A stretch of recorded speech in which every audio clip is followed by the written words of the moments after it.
Llegó la información ahora. Información ahora. Tercera temporada. Movilidad. Lo que nosotros podemos ver acá en la academia es que para viajes de largo itinerario no hay conexiones. Cuando el transporte público deja de tener ciertos atributos para el usuario, empieza a perder, deja de ser atractivo. Han adquirido nuevas unidades, pero han desatendido otras necesidades del usuario. Hola, bienvenido a Información Ahora. Esta es la tercera temporada y abordamos un tema trascendental, la movilidad. En esta entrevista, Ricardo Montoya Zamora, coordinador de la Maestría en Ingeniería de Vías Terrestres y de Movilidad en la UAC, también doctor en Ingeniería por la Universidad Autónoma de Querétaro, ha sido académico e investigador de distintas instituciones, además de la UAC, el Instituto Tecnológico de Querétaro, el Instituto Mexicano del Transporte y la Universidad Politécnica del Sur de Zacatecas. Aborda el tema desde una perspectiva de la sociedad civil. Da sus puntos de vista sobre la 5 de febrero, además de que puntualiza, el reto es sin duda las ciclovías. Mi nombre es Ricardo Montoya Zamora, soy profesor investigador de la Universidad Autónoma de Querétaro, actualmente en la carrera de Ingeniería Civil y también en la Maestría de Vías Terrestres y Movilidad. Soy ingeniero en transporte, egresado del Instituto Politécnico Nacional, tengo una maestría en Sistemas de Transporte y Distribución de Carga y el doctorado en Ingeniería por parte de la Universidad Autónoma de Querétaro. Tuve la oportunidad de trabajar en mis inicios en el Instituto Mexicano de Transporte. Posteriormente, después de realizar mis estudios de posgrado, pude trabajar en lo que era el Instituto Queretano de Transporte y también realizar algunos proyectos de consultoría relacionados con los temas tanto de transporte como de movilidad. Oye, ¿qué tan eficiente es la movilidad en Querétaro? Yo creo que para responder esa pregunta, primero pues tendríamos que mirar la movilidad desde diferentes puntos, ¿no? La movilidad es un concepto que está vinculado al individuo. Entonces el individuo juega distintos roles. El rol de peatón, el rol de ciclista, de automovilista, usuario de transporte público. Entonces la eficiencia en Querétaro pues tendríamos que analizarla, digamos, desde todas estas aristas. Entonces, por ejemplo, en el caso del transporte público, ya venía un descenso. Ahí hay unos datos de INEGI donde muestran que en 2015 se tenían 600,000 usuarios captivos dentro del transporte colectivo. Actualmente en 2022 son cerca de 258,000, o sea, hubo un descenso ahí y no se ha podido tener una recuperación, ¿no? Por parte de la pandemia también contribuyó, pero no ha habido una recuperación. En el caso de las ciclovías, pues considero que no ha habido una continuidad, por ejemplo, en los viajes, ¿no? Tenemos ciclovías ahí que parecían aisladas, carriles de bicicleta, pero que no permiten una continuidad de los viajes. Por ejemplo, acaban de realizar la encuesta ciclista 2024 y mencionan que solamente 2 bicicletas del sistema público compartido fueron contabilizadas dentro de este conteo, ¿no? O sea, eso habla un poco del uso de la infraestructura, ¿no? Y en este caso de la eficiencia del sistema público actual. En el caso, por ejemplo, de los automóviles, en 2023 se tenía un dato de un incremento de 80 automóviles al día en Querétaro. Entonces creo que el usuario puede percibir desde esas diferentes perspectivas pues que está incrementando mucho el automóvil, de que no es competitivo el transporte colectivo con el automóvil y en este caso pues el uso de la bicicleta pues creo que no se ha dado de la manera correcta. Quizá desmenuzando esta información, ¿a qué se debe, a qué se atribuye y qué efectos tiene el que hayamos pasado de 600,000 usuarios a 250,000 en el transporte público? Sí. Hay un círculo vicioso que se llama dentro del estudio del transporte y la movilidad, donde precisamente cuando el transporte público deja de tener ciertos atributos para el usuario, empieza a perder, deja de ser atractivo, ¿no? Entonces hay más automóviles circulando, Esto genera más congestionamiento y retrasos en el uso del transporte, porque el transporte también convive. En muchos de los casos convive con el automóvil, se va retrasando, se va demorando y llegan llenos a las paradas. Entonces el usuario ya no puede abordar y cuando tiene la posibilidad adquiere un vehículo y deja de usar el transporte colectivo. Si le sumamos otros problemas como la inseguridad o la tarifa o otros sistemas más competitivos, pues deja de ser atractivo, ¿no? Entonces se vuelve un ciclo. Mientras más vehículos haya circulando, menos atractivo se vuelve el transporte público, y también el concesionario pues es un negocio para él. Es un negocio donde pues necesita demanda para poder seguir ofertando autobuses. Si no hay la suficiente demanda, entonces quita autobuses y se vuelve menos atractivo para el usuario. Esa transformación que ha habido desde José Calzada, creo que allí inicia, pasando por Francisco Domínguez y ahora con Mauricio Curi, esa transformación de Instituto de Transporte a Agencia de Movilidad. ¿Cuál es el diagnóstico que tendría usted? ¿Ha funcionado? ¿Realmente está en el devenir del tiempo y en el cambio de nombre? Bueno, ahora ya es nivel de secretaría. Sí, primero inició como una dirección, ¿no? Dirección de transporte. En aquellos años se transformó a lo que fue Instituto Queretano de Transporte, y la entrada, si no mal recuerdo, del programa Red Q, donde hubo un reacomodo de muchas líneas de transporte. Posteriormente, en 2017 aproximadamente, pues viene otro cambio.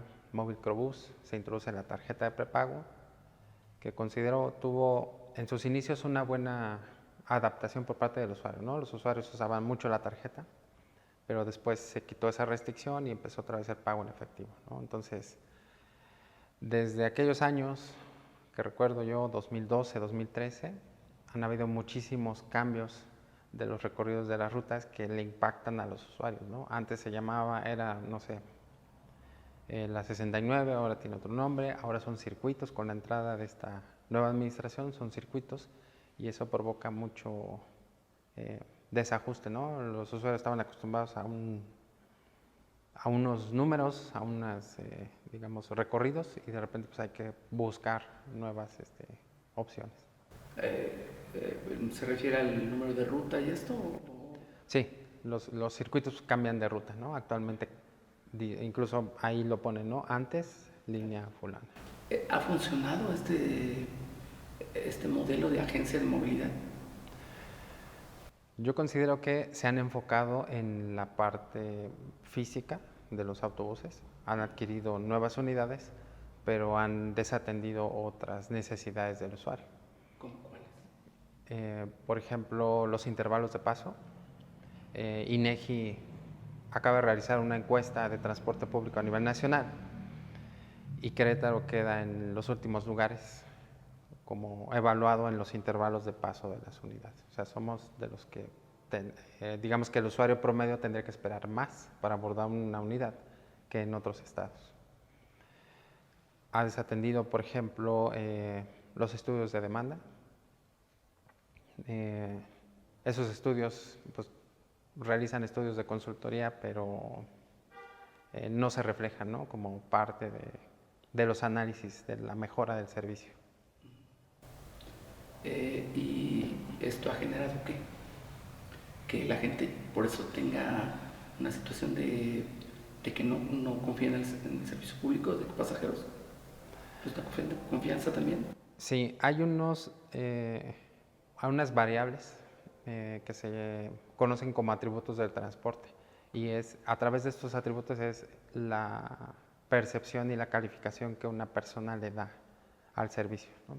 Entonces, cuando un servicio es regular y tenemos la certeza que va a pasar, pues lo calificamos normalmente bien. Entonces, por ejemplo, recordaba las estaciones de Constituyentes, donde uno volteaba a ver las pantallas y pues te mostraba que faltaban 5 minutos para que llegara cierto autobús.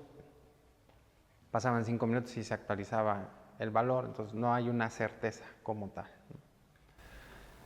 Y tanta apuesta que se le ha aventado, todos los gobiernos le han apostado bastante, ¿no? Al transporte. ¿Por qué no lo logran? Yo Digo, no, creo que desconozco un poco porque no lo han logrado. Mi perspectiva. Desde la academia, ¿cómo lo ven? Yo creo que falta integración, ¿no? Falta conocimiento sobre el tema. A lo mejor nosotros vemos que no hay estudios de demanda, o si los hay, no se les da un seguimiento.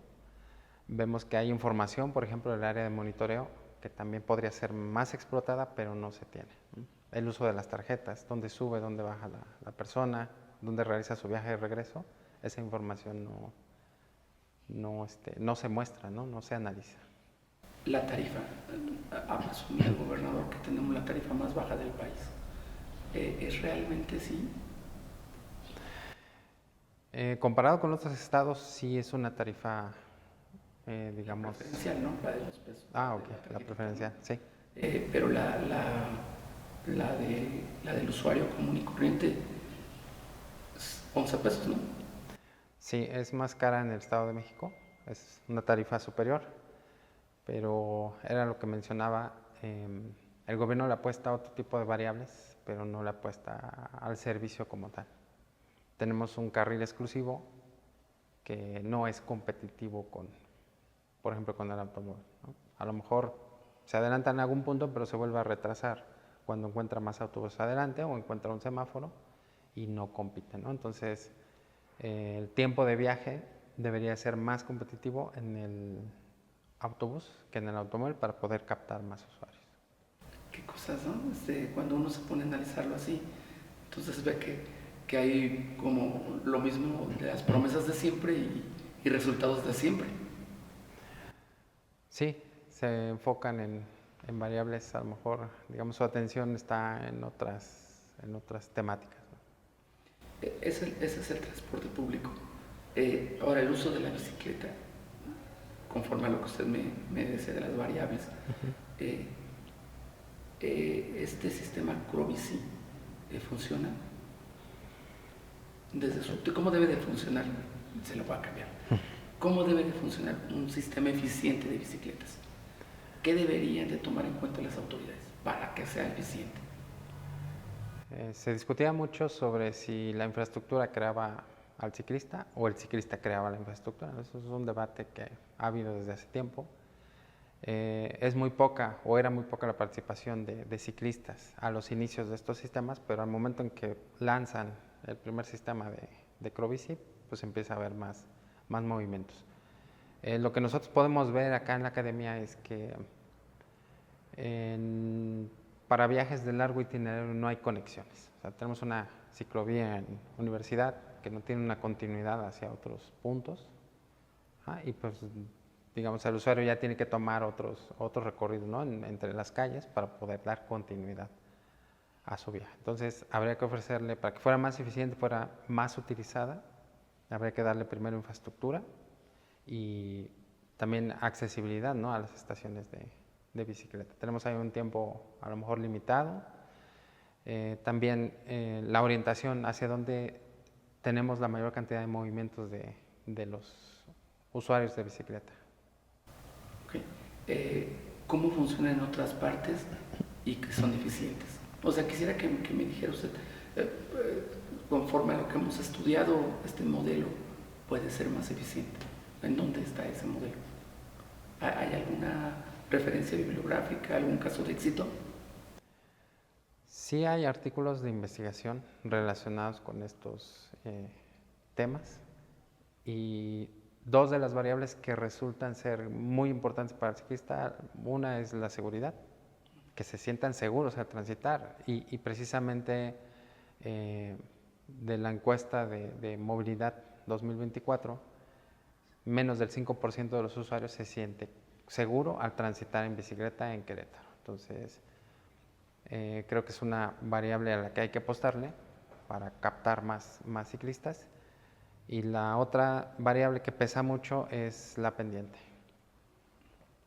Hay recorridos hacia la zona norte, hacia la zona sur, que hay usuarios que podrían realizarlos, pero pues lo piensan un poco más, precisamente porque las bicicletas actuales pues requieren mucho esfuerzo, ¿no? Okay. ¿A qué deberíamos apostar? Yo considero que a la seguridad, ¿no?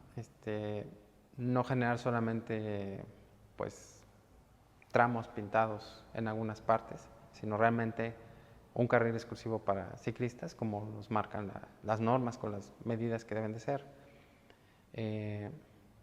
y que sean recorridos más continuos. Porque, por ejemplo, en universidad se usa mucho por la tarde, pero pareciera que son recorridos más pues como de recreación y no tanto utilizados por trabajadores que salen 7, 8 de la mañana. Entonces, esa continuidad en los recorridos pues no permite que haya más movilidad, ¿no? Y la cuestión de la seguridad pues también lo merma. ¿Qué dice la norma para la construcción de las ciclovías? Por ejemplo, carriles de 1.5 metros de ancho para que el ciclista pues, se desplace a una velocidad mayor y también pues, se sienta más seguro, ¿no? O sea, al momento de encontrarse con otro ciclista, pues que no tenga no pueda titubear entre si me detengo o no me detengo, o si puedo tener ahí algún roce con otro ciclista. Okay. Es longitud 1.5. ¿Qué otra cosa marca la norma? Bueno, para dar mayores velocidades, por ejemplo, velocidades adecuadas como 15, 17 kilómetros por hora en promedio, pues tendríamos que tener pendientes máximas del 2%. Entonces habría que planear pues también qué zonas de la ciudad pues podríamos tener ese tipo de pendientes.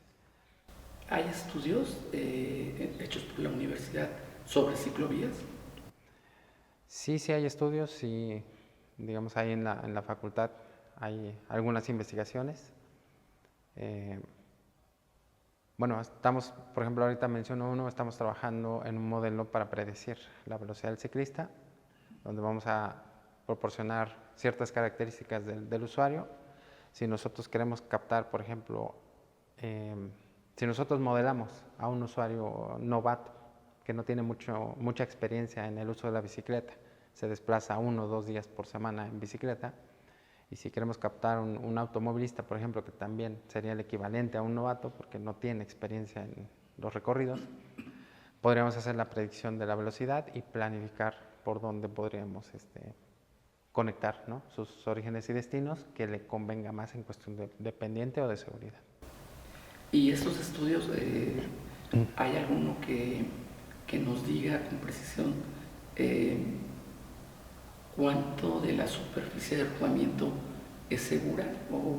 ¿O tenemos esos datos de cuál es la superficie de rodamiento de ciclovías que hay?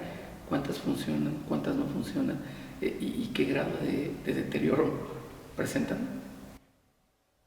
En realidad desconozco si hubiera un indicador así por parte de la universidad. Muchos de los trabajos son encuestas a los ciclistas donde se perciben cierto tipo de variables, ¿no? ¿Qué dicen los usuarios? Eso de seguridad y la cuestión del rodamiento están muy inclinados. ¿Eso es lo que más sale en las encuestas? Sí, como variables que impiden el uso de la bicicleta, ¿no? Recuerdo antes de la intervención de 5 de febrero, recuerdo que muchos ciclistas pues, decían, es que meterse 5 de febrero en bicicleta pues es muy peligroso, ¿no? Muy arriesgado. Ahora, ¿cómo ves 5 de febrero y su ciclovía? ¿Cuál sería el análisis que tiene? 5 de febrero, bueno, analizándolo como automovilista, pues decíamos que es una de las aristas, ¿no?, de la movilidad. La cuestión de la capacidad considero que no se modificó. Creo que era una oportunidad muy buena para poder ampliar un poco la capacidad, ¿no?, de 5 de febrero con respecto a lo que se tenía antes y lo que esperábamos, ¿no?, de esta realidad. Sí incluyeron parte de la ciclovía, pero algunos carriles son pintados, se cruzan con los viajes de los peatones, y lo cual pues, le genera ahora la inseguridad al peatón, ¿no? Tener que estar, pues, digamos, monitoreando si no ven una bicicleta. Por ahí un poste que quedó ahí mal colocado en esta parte pintada de verde para la ciclovía, creo que falta un poco, o faltó más bien,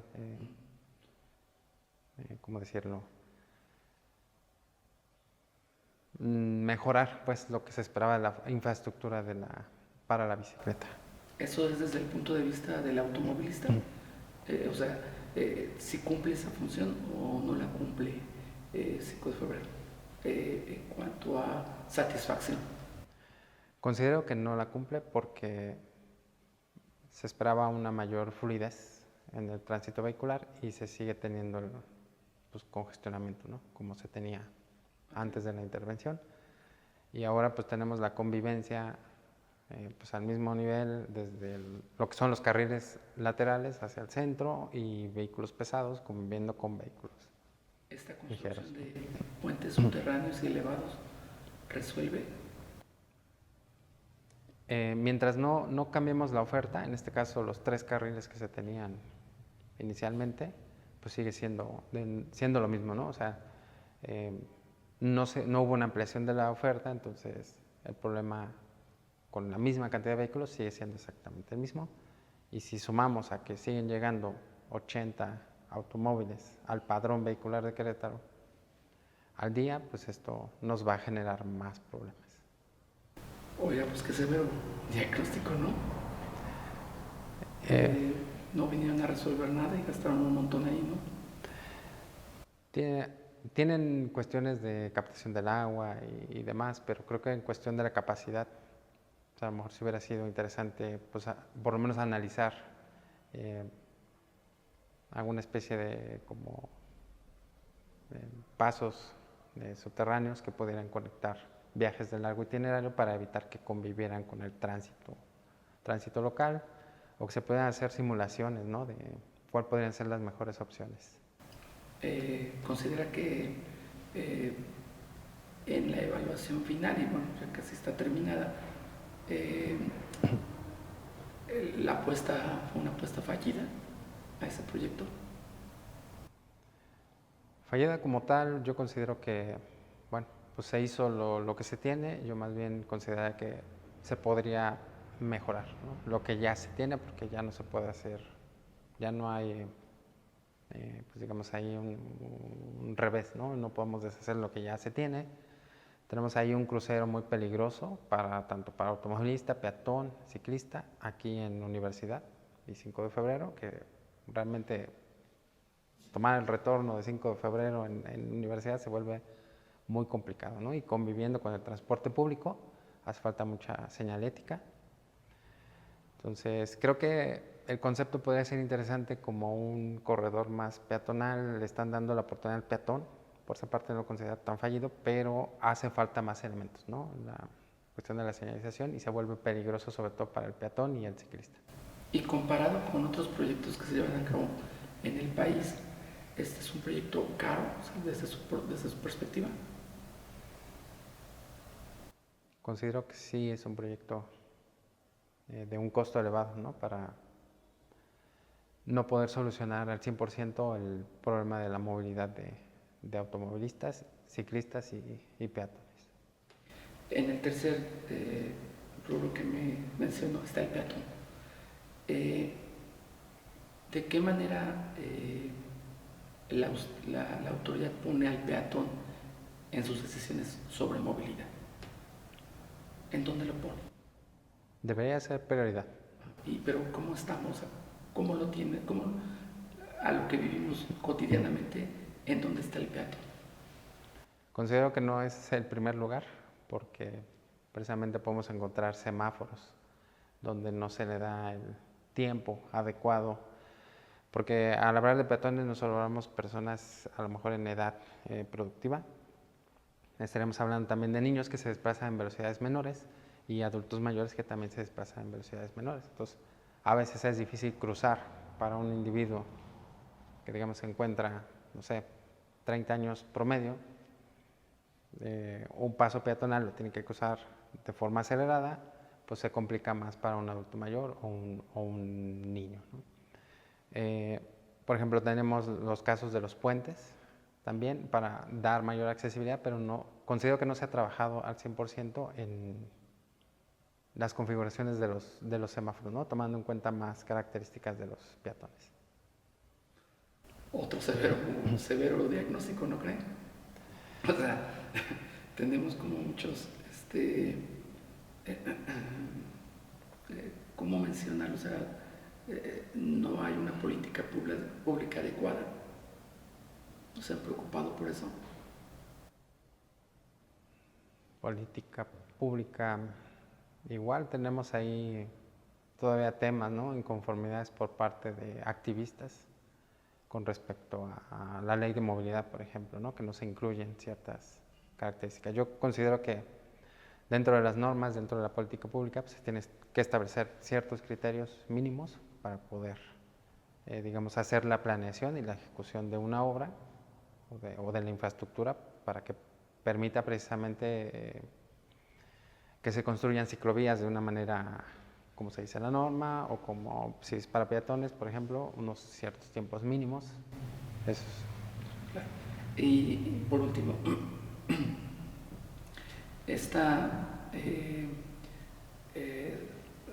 situación de la reglamentación y de la legislación, ¿cómo nos encontramos? O sea, en materia de movilidad. Estamos desfasados, hay una desvinculación. Se dieron unas reuniones con el diputado Enrique Correa, para la cuestión de la ley de movilidad y todo este aspecto, pero no se le dio el seguimiento. Varios activistas y tu servidor fuimos parte de ese movimiento inicial y no vimos la continuidad, ¿no? Entonces, no sabemos qué está pasando. Creo que sí debería haber más integración y participación también de la ciudadanía en estos temas. ¿Cómo desincentivizar la utilización del coche? O sea, si llegan 80 coches diarios, pues esto se va a terminar convirtiendo en una situación caótica, ¿no? ¿Cómo podemos desincentivar, dejar de usarla? ¿Qué debemos de hacer? ¿Qué debemos qué mensaje tenemos que mandar desde el gobierno? ¿Qué se debe de hacer? Lo primero que vemos en la academia es no construir más infraestructura para el automóvil. Si se construye más infraestructura para el automóvil, captamos más personas. ¿Por qué? Porque aliviamos el congestionamiento y el usuario dice, bueno, pues, me conviene más, adquiero un auto, me desplazo en auto. La otra manera es seguir incentivando el uso del transporte público, pero mejorarlo desde la eficiencia, no tanto la tarifa. Digo, la tarifa es importante y la parte física del autobús, pero sí queremos todos pues, autobuses que tengan intervalos de paso menores.